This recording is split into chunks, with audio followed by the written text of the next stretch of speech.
So yeah, thank you for everybody. This time I'm very honored to invite the innovators of the privacy compliance space, the CEO of the BigID. So this is a very honor to have a great call with Dimitri this times. So it's a great honor to have a call with you today, Dimitri. Thank you. Yeah, thank you for inviting me. Really appreciate it. And thanks for the opportunity. Thank you. So first of all, I'd like to introduce his profile. Dimitri is the CEO and co-founder of one of the first enterprise privacy management platforms, BigID, and the privacy and identity experts. He is an established serial entrepreneur, investor, mentor, and strategist, and previously founded two enterprise software companies focused on security e-channel and API management, Layer 7 technologies, which was sold to CA Technologies in 2013. So this time, I'm very happy to explore with you about the BigID and your experiences. Thank you for Dimitri this time. Yeah, thank you very much. Thank you. So let's move on to today's agenda.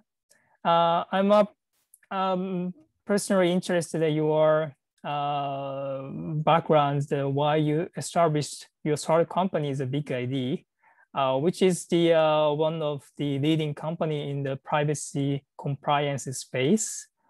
So why did you start your company, the BigID, this moment? Sure. So I had a previous company before BigID that I sold, and I sold it to Computer Associates, CA. And I was working there for 2 years in a corporate development role, which gave me the opportunity to look at new companies and understand trends. And part of my thinking there was, what's going to be over the horizon. And what struck me is that there was these emerging privacy regulations. At that time, it was GDPR. And GDPR had a direct linkage to a problem that really didn't have a solution, which was around data transparency, data trust, data accountability. This idea that individuals, when they give data to a corporation, they have a right to access the data, they have a right to change the data, they have a right to delete the data. And what made that problem, that requirement of GDPR and now CCPA and other regulations, is it's actually very, very hard for companies to understand what data they have on individuals. They've never had to do that before. Historically, companies just collect as much data as they can, and then they do with it what they need to do with it. They use it in AI, they use it in BI, they use it for building reference data, they sell it, they share it. But as far as they're concerned, they own it. And all of a sudden, GDPR was on the horizon, and it said, no, you don't own it. You're allowed to make use of it if you have a legitimate use for it, but the data still is the property of the consumer or the employee, and you need to provide accountability to those consumers or employees. And that requires companies to be able to account for their data. And if you think about it, that's a hard problem because it requires you to be able to enumerate, all the different kinds of data that could be personal. It needs you to be able to operate in any country, right? Japan, China, South Korea, France, Germany, right? With all different kind of language sets. And it needs you to be able to tie that data back to an identity. So at CA, which had a large franchise around identity management, we were thinking about what's over the horizon. And CA doesn't like a lot of companies, it's hard to build a new business that may take 4, 5, 6 years to pay off. Those type of ideas are best suited to venture capital, right? They're best suited to being funded by external who have longer horizons than big companies. And so, I thought, this seems like there's something there. It seems like privacy is going to be a secular trend, that there's an opportunity to create a new defining company in that category. And so that's what we did. So I left. I reached out to somebody who I had worked with at CA, who had already left as well, Nimrod Vax, who's now my co-founder. He had a product of a big part of the identity portfolio at CA. And we started talking about the problem and whether we could build a solution for it. And, after some conversations for about a month, we decided, let's do it. Let's go start building a company. And so that was the genesis. It was sometime in the early fall of 2015 when we agreed to go build something. So GDPR took effect 2018, but even by late 2015, it looked like it was going to happen. And so we felt, let's go get something started before it happens. And that was the genesis of BigID. Yeah, that's terrific. So I'm wondering, you had started before the starting the GDPR. Since the GDPR has been coming out since the 2018s, is there any big change in terms of the company's mindset regarding the privacy compliances? Yeah, so I think there's three mindsets that kind of impact companies. So first off, historically, companies always cared about security, but not always data security.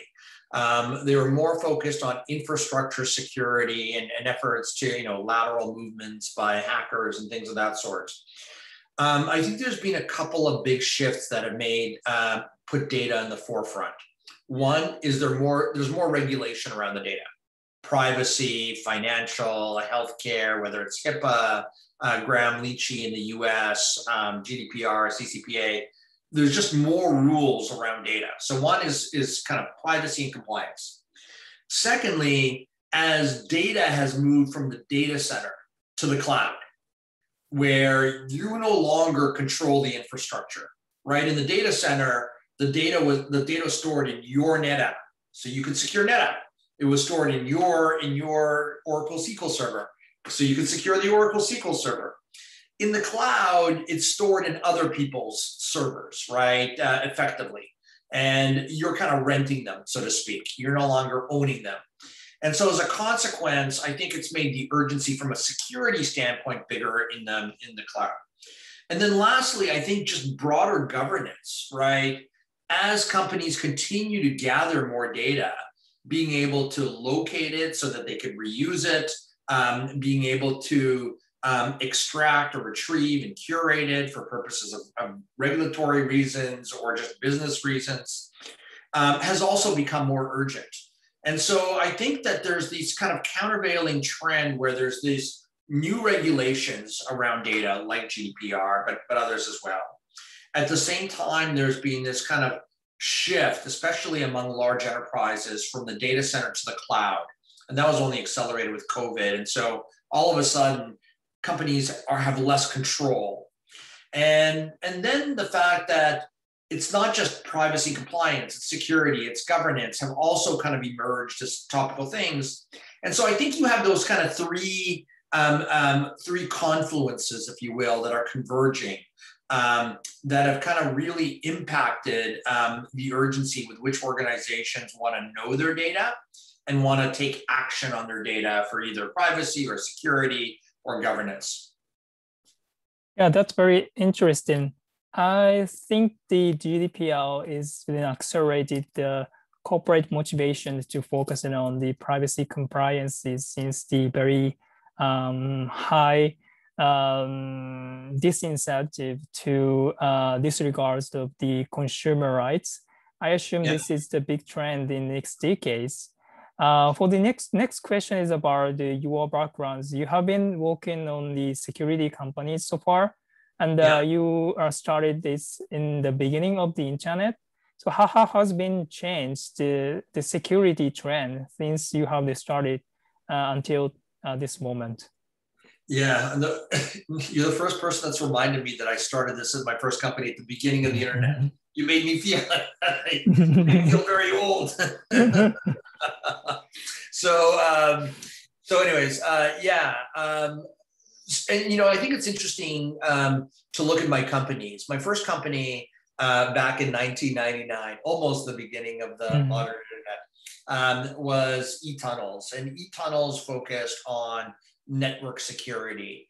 And it really focused on helping organizations connect their branch offices and their departments and their individuals from home.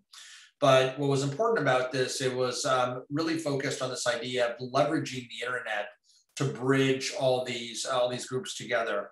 Because believe it or not, at the beginning of the internet, people didn't use the internet to connect branch offices. Mm-hmm. They used dedicated ISDN lines. They used I forget, other types of networking devices. And it seemed that they should be able to use the internet if you could provide security for it. So we basically built this kind of VPN on-demand platform. But I think it also speaks to what I mentioned earlier.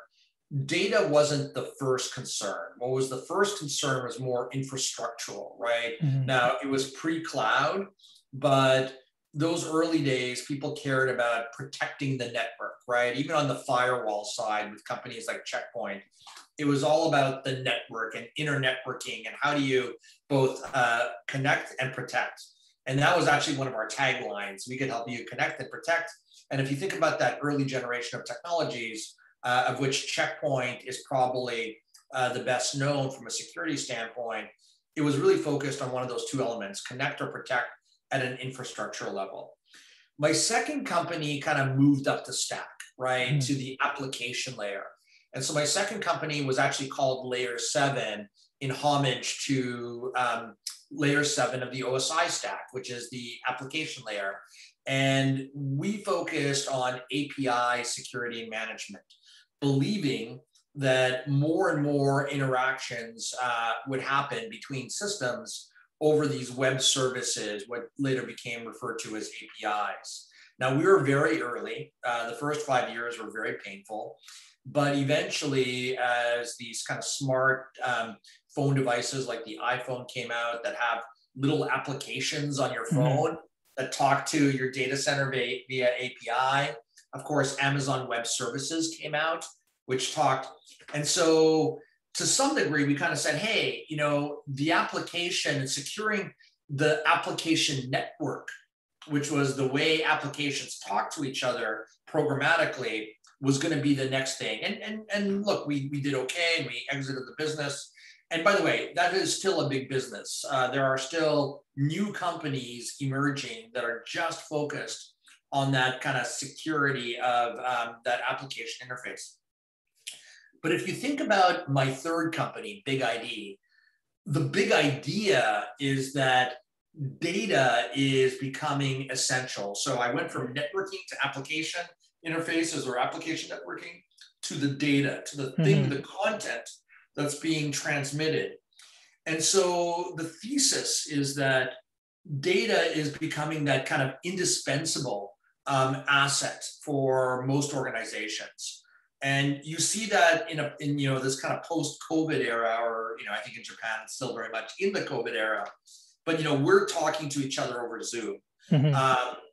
I've mostly been shopping over e-commerce.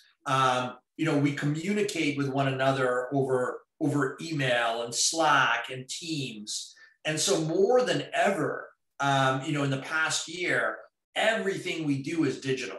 Everything, the way we talk, communicate, collaborate, and work together. And that really kind of defines the data, right? And the data is fluid. It resides in many, many places, in applications, in data stores like Snowflake and Databricks, and having a way of understanding where your data is, understanding whose data you have. Because remember, data, you know, people sometimes make the comparison of data being the new oil. That's actually misleading. You know, one barrel of oil looks like another barrel of oil, but data is not like that. Your data is very different from my data. Your data has certain protections. It belongs to you. It's really a reflection of you. And so I can't just replace my data with your data. Your data, you have a right to. And so being able to understand that data at that level of detail, at that level of identity, and then being able to take action for privacy or for security or for governance. So that's kind of the evolution. So we've gone from kind of networking to kind of application networking to really kind of more bare bones the data, the content that is actually being transmitted. And that's kind of been the evolution and arc of my career. I see. Yeah, there is a very interesting this since I've been working on the more cross-study data privacy, but I didn't know that how your history is coming to the consistent processes to focusing on the more diverse network. That is the very critical approach. And I'm personally interested about your sort of company, the BigID is focusing on the data discoveries. Yeah. So why did you focus on this space? Even a lot of privacy governance, a bunch of the areas such as the OneTrust is focusing on more comprehensive, or TrustWork is already the beginning. So why did you focus on these parts? So a couple of reasons. One, it's what we knew. It was kind of the, we came more from the kind of identity in the data arena. That was, so if you look at Kabir at OneTrust, he's a lawyer and he's a privacy practitioner, and he understood the kind of day-to-day activities of a privacy professional. What we understood was more kind of the data science, right? What was it going to take to be able to help companies meet those privacy regulations, but from a data standpoint? And they're two very different pursuits. And then look, with OneTrust has done incredibly well, and with a lot of credit, which they deserve. But they focused on a particular problem that reflected their knowledge, right? Their background, where they came from, which is really about, if you have a privacy office, how do you essentially replace a spreadsheet, and email with surveys and kind of more automated reporting for record of processing activity and PIAs and things, those types of things. We did what we knew. And what we knew was that, look, at the end of the day, if you're going to do compliance and privacy, you can't just stop at that GRC problem, because that's more privacy theater. You may be able to answer a regulator request, but you haven't really solved the problem for the consumer, because you haven't really bridged the gap between, the data that you have and the data that you're reporting on. And that for us was always a head scratcher. And so we believe long-term that you will, to do privacy correctly, to ensure that it has an impact every day on consumers and employees, it's not enough to do pretty reports and surveys and ask questions to other employees and say, where do you think you put your data? Most people don't remember where they put their car keys. They don't remember where they put their sunglasses. So relying on people's recollections ultimately will never be as good enough as relying on kind of data science to find the actual data records and being able to tie it together and make sense of it, and then perform various types of reporting or security or governance actions. And so we started from a different place. Now, I will say, we started with the data. That's kind of our anchor. People are realizing the importance, including OneTrust, including TrustArc, and they're trying to build it as well. And the feeling that we have is we started with the thing that is harder, right?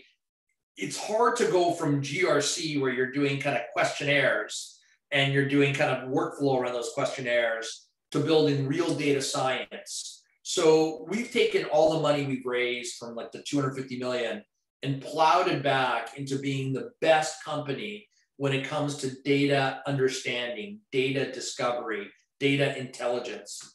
And we believe that affords us a certain moat, as they say in English, which is kind of like, a waterway around your castle, to make it harder for people to assail your castle. And that's our premise. Now, one thing we've done is we said, okay, well, if we have the best picture of the data, what else can we do? What other problems can we solve? And so more recently, and you may have seen this, we said, let's build an application marketplace, an app store that allows you to buy additional apps or modules that help you automate certain tasks based on the data we found. And those tasks are in privacy and security and governance. So nobody has ever done that in data management. You know, people have obviously done that on the iPhone. Android has done that. AWS has done that. Salesforce has done that. But nobody's done that in data management.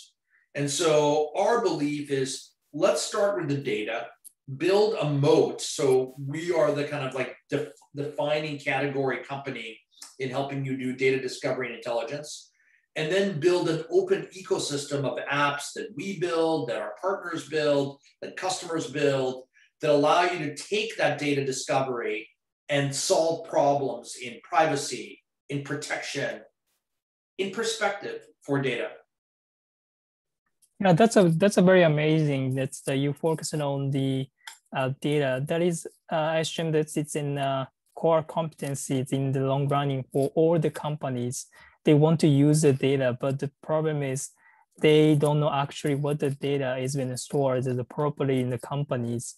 I had to talk to many enterprises in Japan. They have many issues. The data is being serious. They are not able to control all the data at one place. The reason why is that serious is once it happens, a leak in the data, they are not able to define the problems correctly, and they are delayed to report to the commissioner. It takes many bad behaviors for the consumer. That is not so good. So I'm also very excited that you are announced to raise their funds for the next step. So what are you planning to do for the BigID roadmaps in next decades to develop the from your perspective? Sure. So I would kind of take, there's two strategies. One is more kind of sales and marketing in terms of where we're focusing. And I think the best way to summarize that is geographic expansion and vertical expansion. So sales and marketing is kind of one area. I'll come back to it in a second in terms of where we're expanding. The second piece is engineering, right? We're big believers that you need to continuously invest in technology. We're a technology company. Technology companies differentiate based on innovation. We know there's a lot of companies now getting funded, who all say we're like BigID, but better. And so we need to always stay ahead. And so from a technology standpoint, the biggest areas, we kind of divide our investment into three categories. One is core discovery. That's our bread and butter. That's our brand, right? The BigID brand is around data discovery and intelligence. We want to be able to help you find the content. We want to help you be able to get context around the content, right? Whose it is, where it came from, why you have it, all that other thing. So discovery is one big area of continued investment, whether it's at a metadata level, classification level, graph level, etc. Secondly, apps, and more apps. So just like Apple has made a big business around their app store, we believe that the way to kind of run away with this category is build a thriving app ecosystem. Now that does mean that we have to create the framework for third parties, which we're doing. We just announced. Secondly, it means that we have to actually create some apps as well, right? So yesterday we announced multiple apps in security, remediation, retention management, file access governance. 2 weeks ago, we announced at the Gartner Data Conference in the US, multiple apps for data governance, like data stewardship, data glossary, data quality. So we're building apps and we're encouraging others to build apps. So that's the second area from a technology investment. The third is creating more ways for people to buy BigID. So today you could buy BigID as an enterprise solution. So like big banks could run it wherever they want. You could buy BigID as a cloud solution, which a lot of medium-sized companies like because we essentially run it for them. But we also want to add more on demand, like truly you pay as you use. And so we're adding that as well. So we have these bottom-up, small ID, BigID Me that have just come out the door. And so there's this kind of bottom-up. And so we want to make sure that whatever way you want to consume BigID, there's a method for you. So from a technology, core discovery and intelligence, apps, more apps, and then lastly about delivery methods. whether it's cloud or whether it's consumption-based. Now, from a go-to-market standpoint, I would say we've invested heavily in marketing, including international marketing. So we have now a head of international marketing. We have the former head of deputy CMO from ServiceNow. We have a very, very large product marketing organization. We write a lot of content. We are writing, content in a lot of languages, et cetera. And then secondly, geography. So, our engineering is in Israel, but we've always had large presence in the US, obviously. We now have fairly significant presence in Latin America, across Brazil and Mexico. We have staff all over Europe, UK, France, Germany, Switzerland, Nordics, and then Asia. So we have people currently in Singapore, India, and Australia, with plans to expand into Japan as well. Awesome. Yeah, I think Japan is in the beginning to develop the privacy governance, the situations. Some companies announced to the privacy statement, but they are on the statement level. We have to commit the practice to develop, establish the privacy culture into the governance. So you have experience in the privacy governance space so far, and you've been talking with many companies. So what the beginners of the privacy governance, so what does they need to focus on the first times, the initial, to prioritize the privacy governance? Yeah, so look, this is obviously our impression. One is they need some of the basic GRC building blocks, right? Then OneTrust, TrustArc, WireWheel, and then we now have as well, and we have them as well. And that could include, how do I do a ROPA? How do I do a DSAR? The front end, the management of the front end. So they could get that from lots of vendors, us, others as well. The second piece is the knowing of the data, right? In privacy, you talk about data inventory. In security, you talk about data classification. In data governance, you talk about metadata capture. And I think you need to do all three. You need to be able to build a data inventory. You need to be able to classify all your crown jewels for sensitivity. And then you need to be able to get a metadata view. And so that data discovery, we believe, is indispensable for solving privacy, truly, not just theater, but actual solutions, for solving security, for solving data governance. So I would say they need to do a parallel investment. One is a data discovery capability that encompasses the inventory for privacy, the classification for security, and the metadata for data governance. And then secondly, find a way to answer some of those kind of GRC type problems, either through ServiceNow or through IBM or through BigID or through OneTrust. There's a number of providers for that. So I think you need to do both in parallel. Thank you. Yeah, there is a bunch of the players is coming from the Western countries, where is in the beginning of the privacy industry emerging, that is very scaling the business. I assume that you are the one of the great representative. We have to follow those industries to develop the privacy cultures. So it's a new category, right? You talked about how I was there at the beginning of the internet. Mm-hmm. So I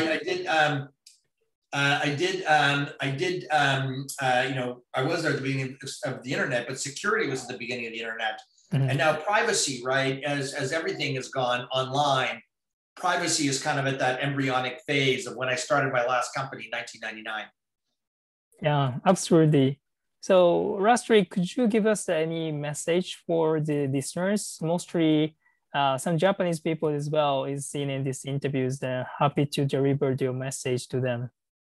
Yeah, look, I think, privacy is a global phenomenon, right? It's not limited to the US or California or the UK or France. It truly is global.